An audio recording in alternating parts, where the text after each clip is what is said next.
হ্যাঁ, আমি সুস্মিতা। তো আমাকে নিয়ে ৩-৪ দিন ধরে অনেক ধরনের গুজব ছড়ানো হচ্ছে।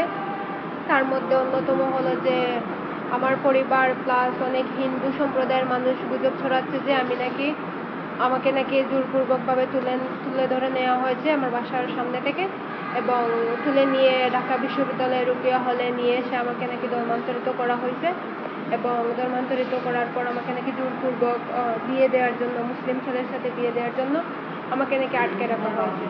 এটা সম্পূর্ণ ফেক এবং গুজব, এবং আমি এখন ঠিক আছি, সুস্থ আছি, এবং আমি স্বেচ্ছায় আমার নিজের ধর্ম ত্যাগ করেছি, এবং আমি কাজী নাজমুল সাকিব নামে ছেলেকে বিয়ে করেছি, এবং আমি তাকে ভালোবেসেই আমি তাকে বিয়ে করেছি। কিন্তু আমার পরিবার বা হিন্দু সম্প্রদায়ের মানুষ বিভিন্নভাবে আমাদেরকে হেনস্থা করতেছে এবং অনেক ধরনের গুজব ছড়াচ্ছে। এটা কিন্তু আমি কিভাবে আপনারা বুঝতেছেন যে এটা আমাদের উপরে কিভাবে যাচ্ছে বা আমরা কত সমস্যা ফেস করতেছি।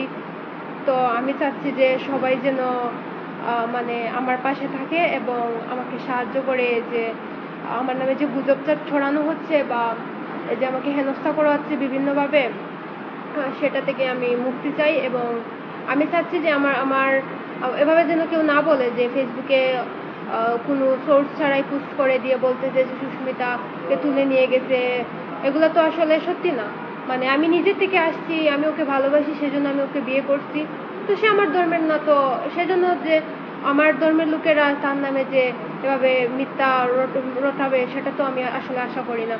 তো এটাই আমার চাওয়া যে আমার নামে যাতে আর কোনো গুজব রটানো না হয়, এবং আমি রুকিয়া হলে ছিলামও না, এবং আমি রুকিয়া হলে থাকবো না। আমি সেফ আছি এবং আমাকে নিয়ে আপনারা চিন্তা করবেন না। ধন্যবাদ।